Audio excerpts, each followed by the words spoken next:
Bueno, pues otro martes más, estamos aquí dándole caña al marketing y la gestión y yo creo que ahora viene Cristina con las clases más importantes, que espero que ya haya visto los vídeos anteriores. Y nada, todo tuyo, Cristina. Te dejo y cualquier cosa, aquí estoy, ¿vale? Perfecto, Paula, muchísimas gracias y muchísimas gracias por invitarme otro año más aquí a ver si aprendemos todos de todos y sacamos las cosas del sector adelante. Pues sin más, pues me presento, soy Cristina, soy economista y trabajo hace ya bastantes años en el grupo Claravisión. Y la verdad que el sector este óptico pues es uno que me atrae mucho económicamente por las particularidades que tiene.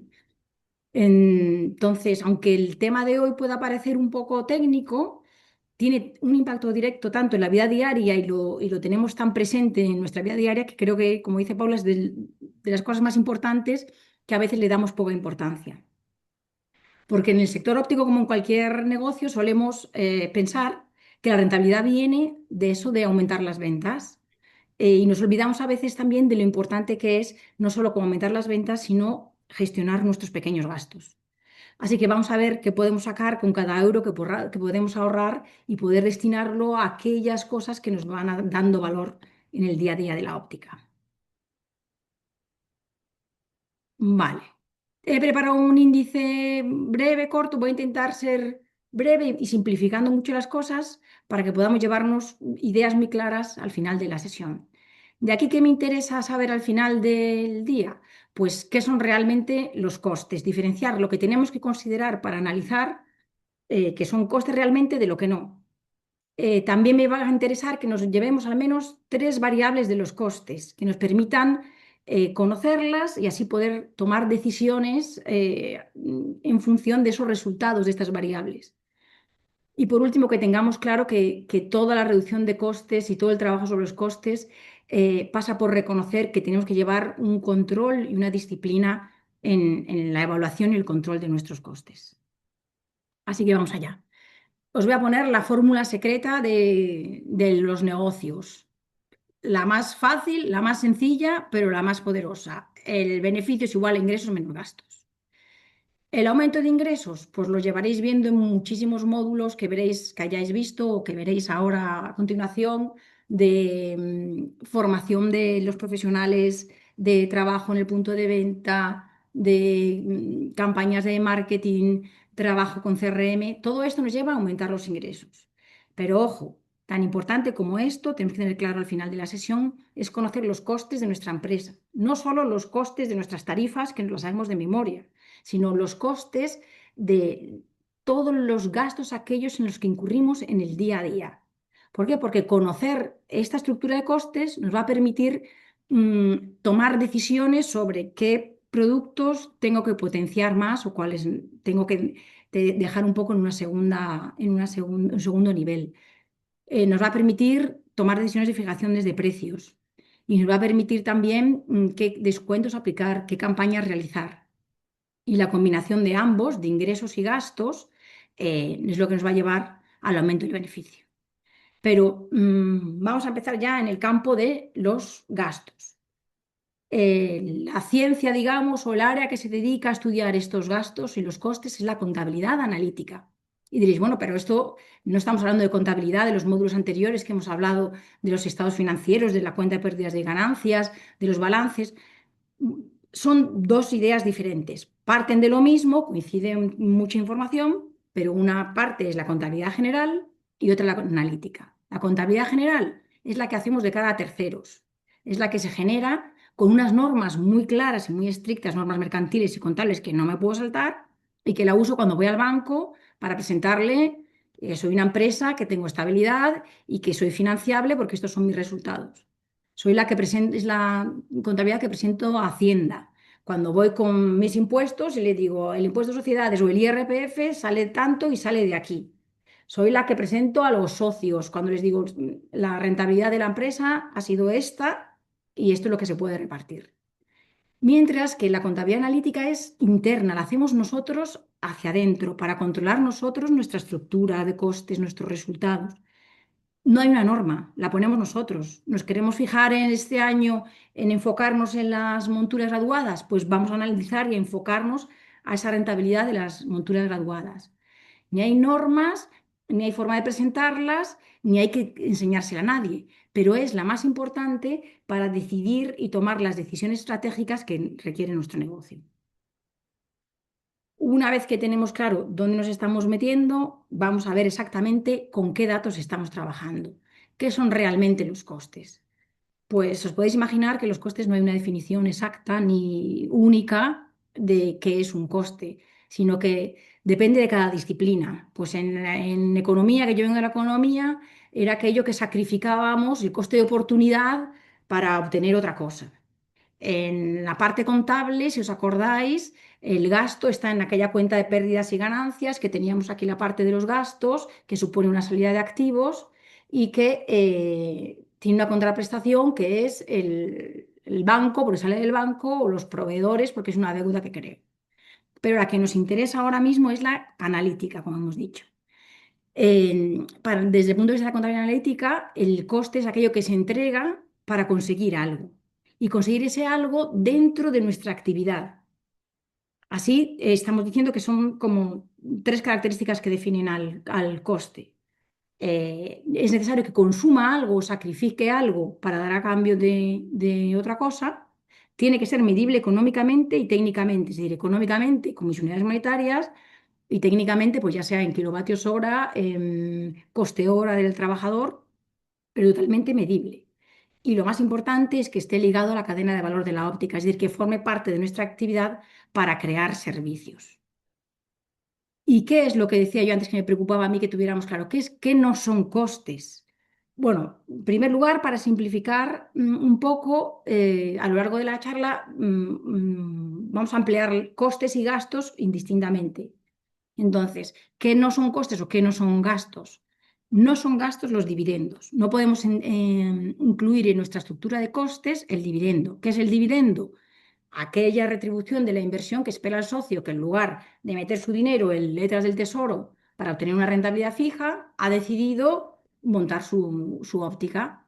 Entonces, esa retribución sí podemos ponerla dentro de nuestros objetivos para alcanzar, pero no podemos considerarla dentro de la estructura de costes. Tampoco son costes el IVA, salvo que estemos en recargo de equivalencia, pero el IVA en régimen general, como sabéis, no funcionamos más como un mediador entre recaudador, entre Hacienda y el consumidor final. El IVA que cobramos a nuestros clientes es el IVA que tenemos que ingresar trimestralmente en Hacienda.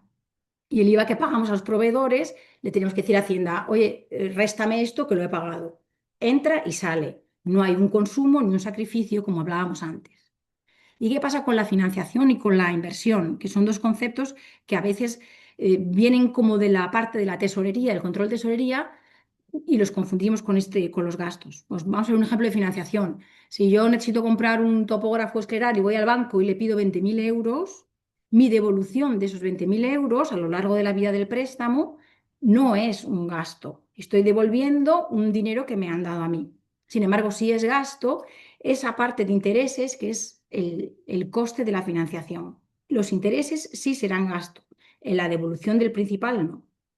Y con la inversión, que con lo que yo he hecho, con ese dinero que me he comprado ese topógrafo, pues digo, bueno, me lo he comprado en este ejercicio. Voy a analizar los gastos de este ejercicio. Cuidado, en ese ejercicio no puedes meter los 20.000 euros. Esos 20.000 euros los repartes los ejercicios de la vida útil de esa máquina que te estará generando unos beneficios mientras esté funcionando. Entonces, el coste que se entiende como amortización lo voy a ir distribuyendo año a año durante la vida de esa máquina.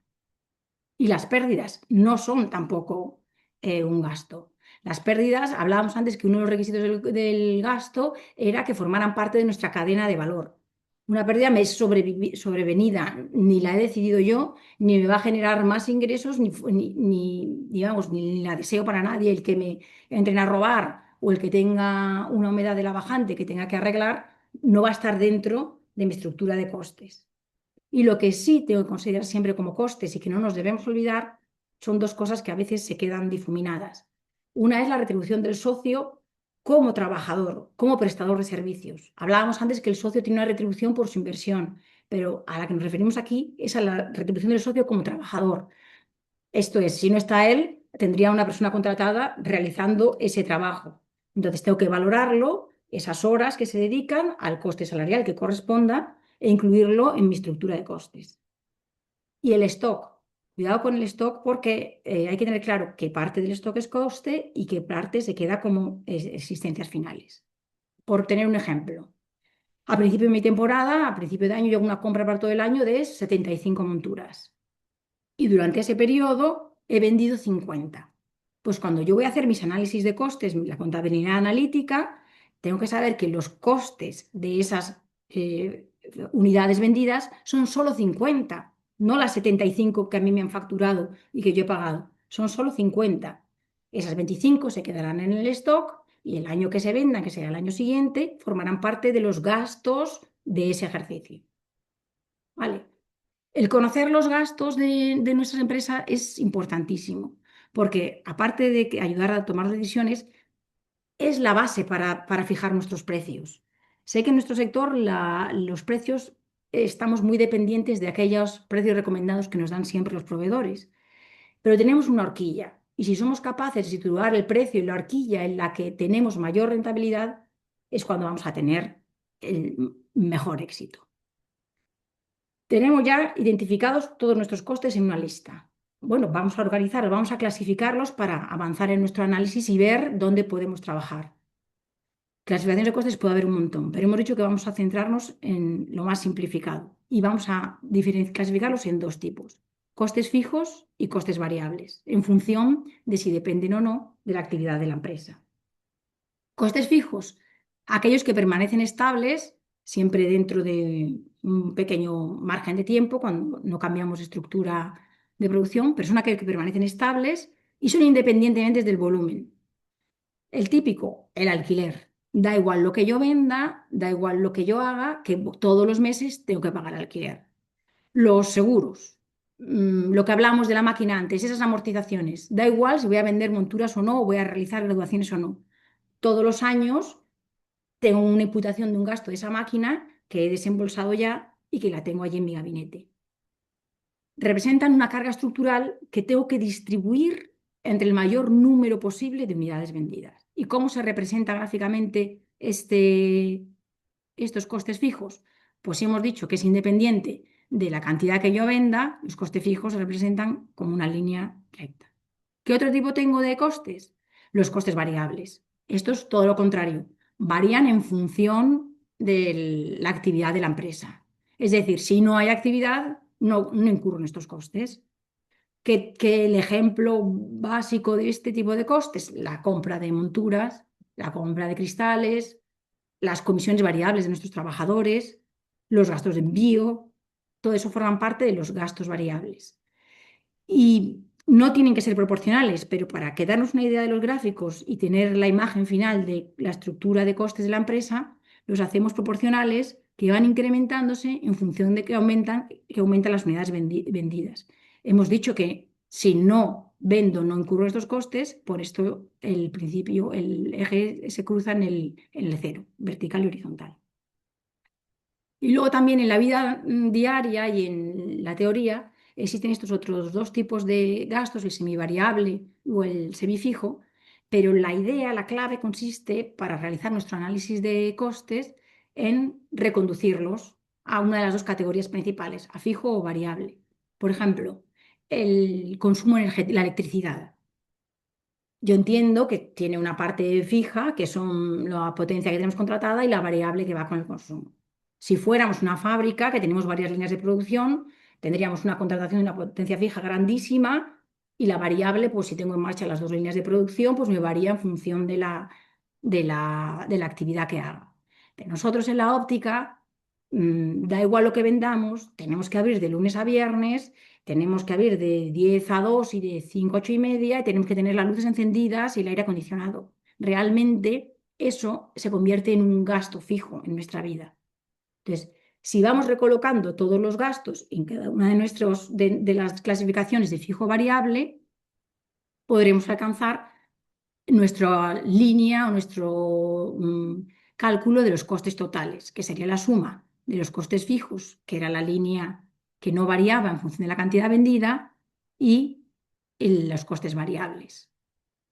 Conocer esta clasificación es esencial para realizar las estrategias de control y de optimización, porque nos permite identificar dónde debemos actuar. Si estamos siendo incapaces de reducir gastos, de los gastos fijos, no somos capaces de distribuirlo entre las unidades vendidas porque el precio está por debajo de lo que deberíamos o porque los costes variables se nos han disparado y no tengo el precio adecuado. Entonces, es realmente muy importante tener claro, antes de empezar a realizar cualquier análisis, lo que son costes y la clasificación de los costes. Vamos a avanzar un poquito más. Vamos a ver estas variables que hemos dicho antes. Hemos dicho que iban a ser tres, para no complicarnos mucho. Vamos con la primera. El margen bruto que nos va a dar la rentabilidad de los artículos. ¿El margen bruto qué es? Pues es el importe que nos proporciona cada unidad de producto una vez que se ha cubierto los costes variables. Es decir, ¿qué nos queda después de vender para cubrir los costes fijos? Se suele expresar como un ratio. Es mucho más sencillo entender como un porcentaje. Y cuanto más alto sea este ratio, más rápido se van a cubrir los costes fijos y más rápido vamos a empezar a obtener beneficios en nuestra actividad.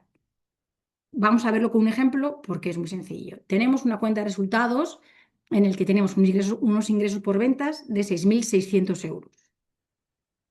El coste de la mercancía, lo que hemos dicho, el envío, toda esa parte de costes variables de esos 6.600 euros son 2.640. Con lo que el margen de contribución, este margen que estamos hablando en números absolutos, es la diferencia entre ambos. 6.600 euros menos 2.640, 3.960. Los costes fijos, que ya los hemos clasificado, los tenemos claros, esos alquileres, seguros, suministros, amortizaciones, costes laborales, nos suman 2.500 euros. El resultado de la actividad sería ingresos menos gastos que hemos visto antes, 1.460. ¿Cuál es ese ratio del que estamos hablando? ¿Qué es a partir de qué cobertura nos está dando los gastos fijos nuestra venta de artículos? Pues la diferencia entre el margen de contribución total, estos 3.960, divididos entre las ventas, 6.600 euros, 0,60, que en realidad es un 60%. ¿Y qué nos dice el mercado para saber este margen bruto? ¿Lo usamos solo nosotros o cómo sabemos cómo se mueve el mercado? Pues vamos a ver tres ejemplos también de que las empresas del sector, qué márgenes se mueven. Por ejemplo, dice, Safilo crece en márgenes y mantiene la estabilidad en ventas a los 758. Estas son noticias todas de moda en gafas. Pues bien, si nos vamos al texto de la noticia, encontramos que dice, el margen bruto alcanzó el 60,6%. 90 puntos básicos por encima del 2024. ¿Y cómo ha conseguido esa subida? Con una mayor eficiencia de los costes. Habla también de una mejor combinación de productos. Ahora veremos esto. Pero dice una mejor eficiencia de los costes. Vámonos ahora a América. Dice Warby Parker, crece en un 15%, pero si nos vamos al texto de la noticia, dice el margen bruto fue del 54,1, inferior al del 54 del año pasado. Si hemos dicho que Safilo ha mejorado su margen porque ha llevado una política estricta de costes, ¿cómo es que esta gente ahora ha perdido y ahí reduce su margen bruto, el beneficio que le reporta esa actividad variable? Y digo, hombre, pues porque ha aumentado los aranceles sobre las gafas y han aumentado los costes de envío. Es decir, sus costes variables han aumentado. Ha perdido margen bruto.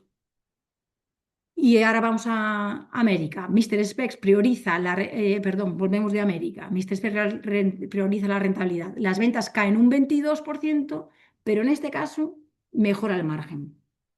Dice, a pesar de caer las ventas un 22%, el margen bruto pasa a un 53,7%. ¿Y cómo lo consigue? Con un control estricto de costes.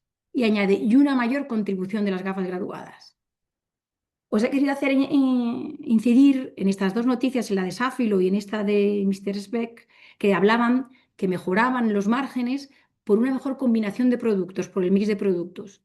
Aquí te dice, con una mayor contribución de las gafas graduadas. ¿Por qué? Porque tenemos que tener presente la contribución, el margen bruto del que hablábamos, de cada una de nuestras familias de productos. Aquí hay un ejemplo de que me he olvidado, estaba viendo antes, que, madre mía, no funciona el ratón. Si soy capaz de mover el ratón ahora. Una distribución del mix de productos es una página americana que se llama Planes de Negocio, algo así, me he olvidado ponerle abajo. Pero para tener una idea y tener claro que tenemos que saber los márgenes brutos de nuestras familias de productos.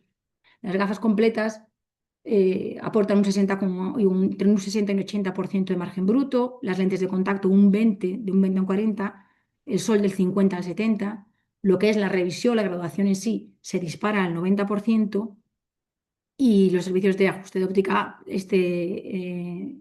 estudio lo ha valorado entre un 85 y un 95%.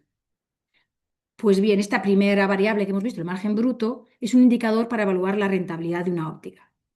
Y nos va a decir con qué capacidad vamos a poder generar beneficios. Entonces diremos, bueno, pues con que yo tenga controlados mis márgenes brutos, estén a partir de este 60%, un 80%, un 90% de las revisiones, pues ya he triunfado, voy a empezar a generar beneficios rápidamente y va a ir todo de maravilla. Cuidado porque tenemos que tener claro que yo puedo tener unos márgenes brutos magníficos, pero haber invertido en estructura de costes, haber metido un gabinete más equipado que la NASA, haber contratado al óptico mejor del planeta y un equipo de 10 comerciales, y yo no veo los beneficios por ningún lado. ¿Por qué? Porque tenemos que tener presente las siguientes variables. El punto muerto. ¿Y qué es el punto muerto? Pues es el punto justo que indica que las ventas, el volumen de ventas que me permite cubrir los costes variables y ese margen de contribución, ese margen que me sobraba, cubre al 100% mis costes fijos. Es decir, el punto muerto es aquel que me lleva a un resultado cero. La fórmula de cálculo es muy sencilla, es los costes fijos divididos entre uno menos la relación costes variables, ingresos totales y nos ayuda a evaluar exactamente si estamos bien en una política de precios o si somos capaces de realizar una inversión más. Pero vamos a verlo otra vez, la representación gráfica y un ejemplo. La representación gráfica, lo más sencillo. Partimos de nuestra línea que teníamos aquí de costes totales, que habíamos visto que no parte de cero porque hay unos costes fijos desde el principio. Y una línea de ingresos. El cruce de ambas líneas es lo que nos va a dar resultado cero y nos da el umbral de equilibrio o punto muerto. ¿Y qué nos dice este umbral de equilibrio punto muerto? Que si estoy en esta zona de aquí, desde luego los costes están por encima de los ingresos y estoy generando pérdidas. ¿Dónde me interesa estar? A partir de este punto en el que los ingresos superan los beneficios. Pero como hemos dicho, vamos a verlo con un ejemplo numérico, a ver si lo entendemos, lo vemos más claro. Tenemos nuestra fórmula. Es los costes fijos dividido entre uno menos esa relación costes variables y ingresos totales. Tenemos una óptica que vende 1.000 euros de volumen de ventas. Los costes fijos son de 300 euros y los variables de 500. Es decir, los costes fijos son un 30% de la facturación y los variables el 50%.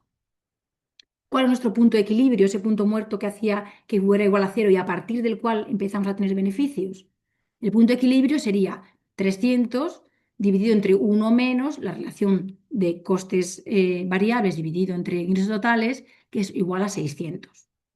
Es fácil de comprobar que este es nuestro umbral de equilibrio. Si vendemos 600 euros, hemos dicho que los costes variables son el 50%, es de 300 euros. El margen de contribución, ese margen bruto absoluto sería 600 menos 300 euros. Si a 300 euros restamos los costes fijos, que son invariables, que son 300 euros, el resultado es cero. ¿De qué nos sirve conocer este punto muerto? Pues primero para saber si seguimos con la misma política de precios o no. Si hay que cambiarla, ajustarla. Si tenemos que reducir gastos, si tenemos que prescindir de costes fijos.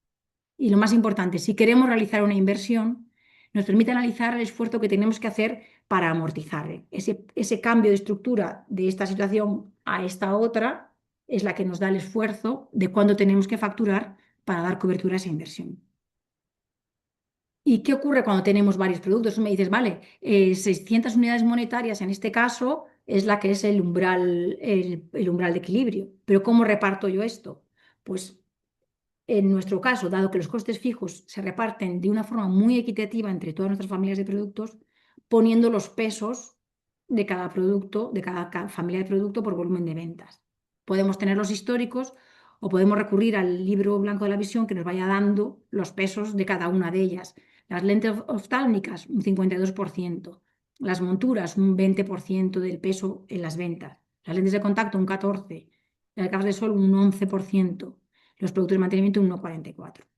Entonces ya tenemos el margen bruto que me da esa rentabilidad a nivel de gastos variables, el umbral o punto muerto, el umbral de equilibrio, y nos queda la tercera variable de la que quería hablaros, el apalancamiento.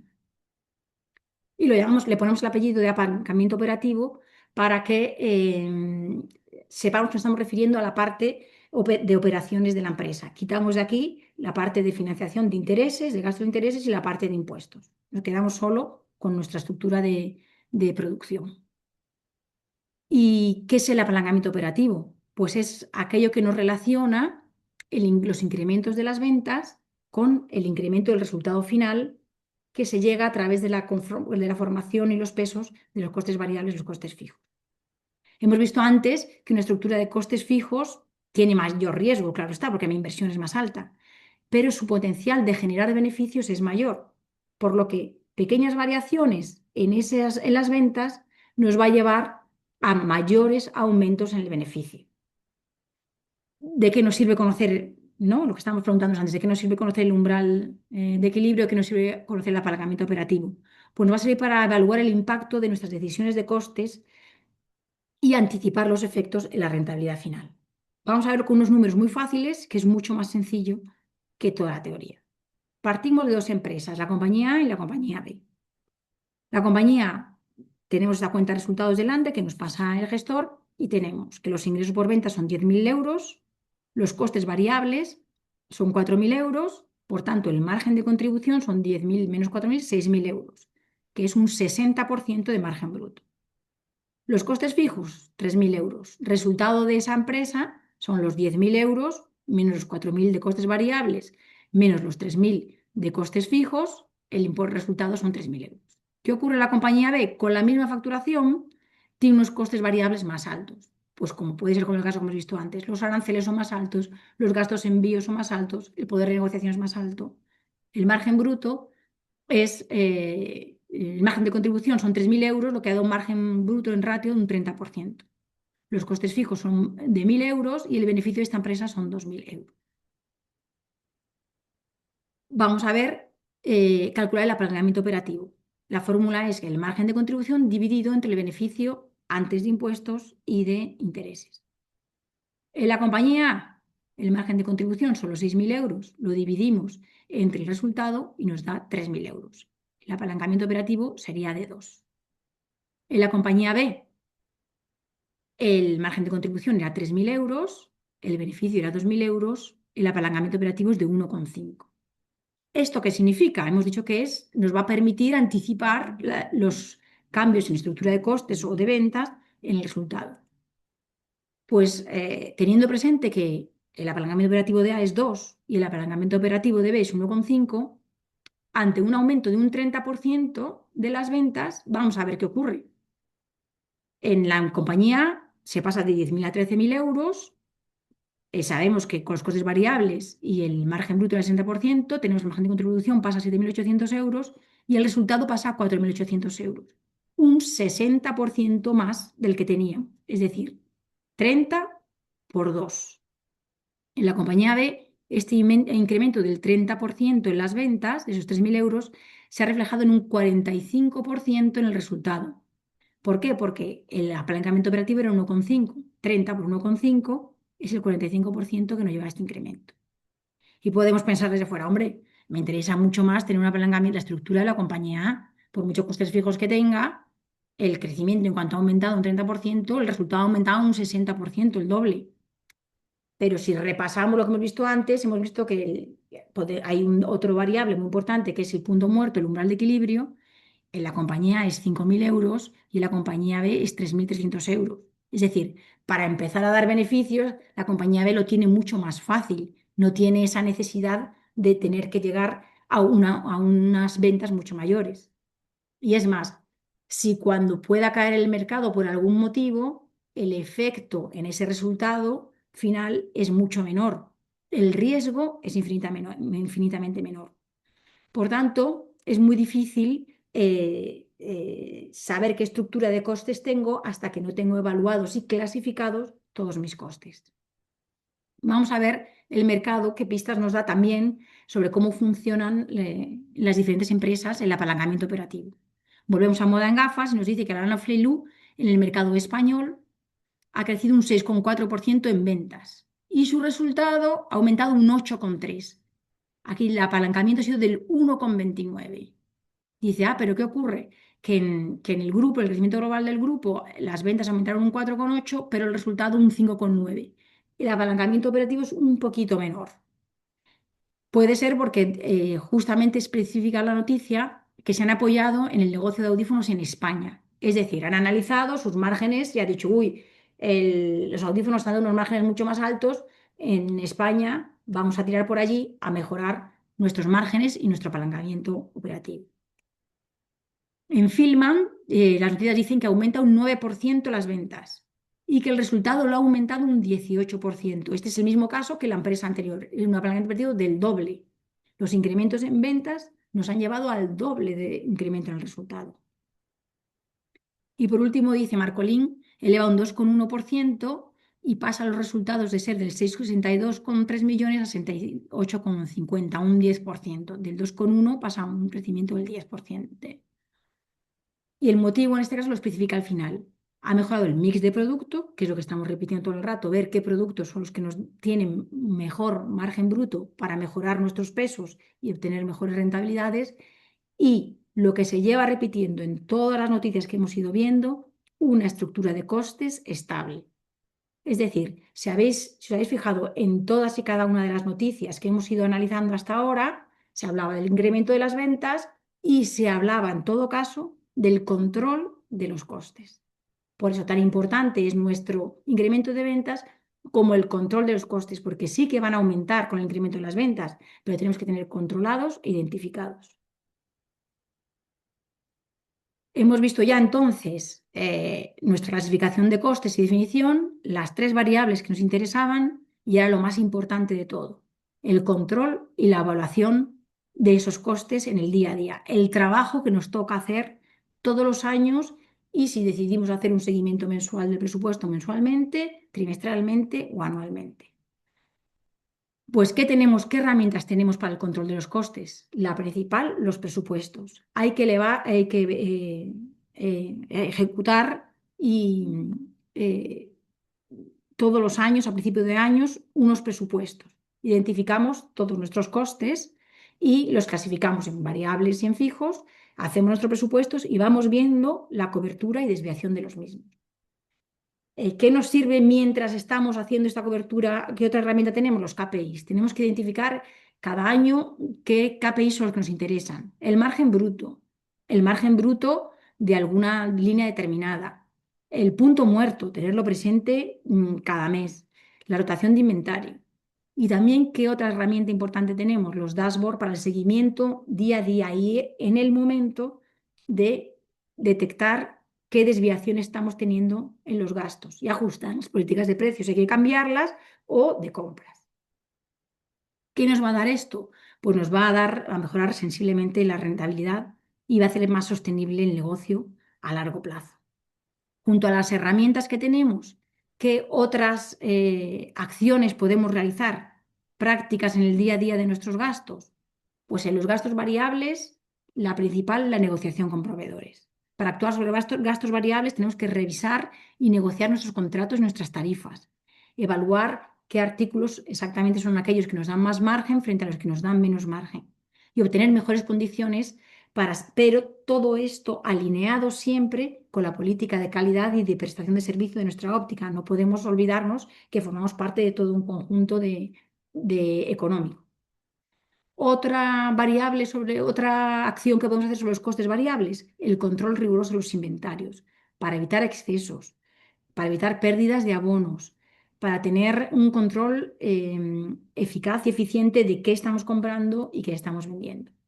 Por la parte de los gastos fijos, ¿qué podemos hacer? Automatizar tareas administrativas y repetitivas para que se puedan reducir los costes fijos, para que el esfuerzo de cobertura de esos costes fijos sea menor. E intervenir siempre en esos tres gastos de los que oímos hablar todos los días y siempre que se habla de presupuestos: los gastos hormiga, los gastos fantasma y los gastos vampiro. Cuando elaboramos el presupuesto, los gastos hormiga tenemos que limitarlos y tenerlos presentes que existen. ¿Qué son esos gastos hormiga? Pues esos, la papelería del día a día, los cafés que se gastan cuando hacemos unas compras y todos los días desembolsamos ese importe pequeño. Están. Entonces, identifiquémoslos, pongamos una partida en presupuestos, pero limitémosla, ciñámonos a ella. Los gastos fantasma, la otra categoría que tenemos siempre amenazante ahí, aquellos tipos de gastos que incurrimos sin darnos cuenta. Es el típico clásico, es la suscripción que se hizo en su día a una revista, que es que ya ni la leo o ya es digital y es que ni la descargo. El seguro de un amigo, que yo tengo mi seguro de prevención de cobertura de seguros frente a terceros, pero como era un vecino, hice otro y en realidad se están duplicando. Entonces, la forma de enfrentarme a estos gastos y eliminarlos es: cuando hago mi presupuesto, hago una auditoría y este gasto no me interesa, es innecesario, y este gasto es innecesario. Y por último, los gastos vampiro, aquellos gastos que, a pesar de estar ahí, no somos capaces de verlos cuando elaboramos el presupuesto. El ejemplo típico es la fuga de agua. Nosotros tenemos una partida de agua, pero no tenemos identificado que tengo una fuga de agua y que estoy incurriendo en un sobrecoste. Para mí, el otro ejemplo típico, y que es un gasto vampiro tremendo, es los costes laborales cuando no tenemos bien definidos los procesos y tengo una jornada de una persona destinada a hacer un trabajo que podría hacerlo de una forma más eficiente en un 75%. ¿Y cuál es la solución a enfrentarme a ese vampiro? Revisar todos y cada uno de los procesos que tenemos en la tienda. ¿Y qué nos lleva de conclusión de todo esto que os he ido contando? Pues que tenemos un trabajo por delante con los costes. El- Empezando por identificando cuáles son nuestros costes, haciendo una lista de los costes al principio de año, clasificándolos. Tenemos que tener claro, clarísimo, cuáles son variables y cuáles son fijos, que son los que tengo que cubrir con el remanente que me deja la cobertura de gastos variables. Tengo que hacer un análisis de rentabilidad, saber lo que hemos dicho por familias, cuál es el margen bruto de cada familia, para saber qué precios puedo moverme en cada uno, qué descuentos puedo hacer, qué campañas puedo lanzar. Y además de eso, conocer el volumen a partir del cual estoy empezando a tener beneficios. Y si quiero tomar algún tipo de decisión estratégica de cambio de capacidad productiva, conocer el apalancamiento, que aunque es una cosa muy estática, me ayuda a tomar decisiones. Y por último, es obligatorio tener la disciplina de elaborar todos los años nuestros presupuestos y hacer el seguimiento de los presupuestos por el periodo que digamos, mes a mes, trimestralmente. Pero hay que hacer el presupuesto, comprobar las desviaciones y hacer el seguimiento con nuestras variables. Y yo creo que después de esta cantidad de números, no me queda más que agradeceros que hayáis estado allí escuchando, y que espero que la idea de la charla, que es que igual de importante es el incremento en ventas, la parte que veamos del sumatorio de nuestra fórmula mágica al principio, el aumento de los ingresos, igual de importante es el control, el seguimiento y la evaluación de los costes. Y nada más. Cualquier duda que os haya quedado, cualquier cosa, si os parece, la vemos ahora, y estoy a vuestra disposición ahora y en mi correo electrónico o como queráis a través de Paula y el seminario de formación. Yo te voy a dar la enhorabuena porque estaba aquí cogiendo apuntes. Ay, no, me alegro que digo, no sé si habré echado demasiado teoría, pero quería dejar cuatro cosas que quedaran claras y si ha llegado, me alegro. Aquí tengo dos pantallas, la tuya y la de los apuntes. Y digo, no me da la vida coger apuntes. Cualquier Pero duda, cualquier cosa, Paula, que o dejo mi correo o lo que sea, que estoy a disposición de pues vosotros para vamos lo a que dejar unos queráis. minutos por si alguien tiene alguna pregunta o cualquier cosa que nos la haga saber. Si no, pues como siempre, hay veces que al tiempo me escribe alguien, mira, es que tengo alguna duda y yo o bien vía WhatsApp o tal, os escribo y ya me decís o bien respuesta o os pongo en contacto. Sí, pues perfecto, hacemos así si queréis. Si queréis para reposar toda la... Sí, es que son cosas muy técnicas. Sí, sí, sí, me da miedo, Y pero a veces yo creo que hay que verse la clase varias veces. De hecho, las anteriores que tengo tuyas me las habré visto un par de veces porque siempre hay cosas que no te quedan claras. Mira, Igor nos pregunta que todo lo tiene claro. La regla del 2%, comprar a 2 y vender a 100. hombre, esa es buenísima, claro que sí. Pero bueno, si compras y vendes a 100, te vuelvo a decir, si te gastas ese margen en una estructura de costes fijos tremenda, tampoco te salen las cuentas.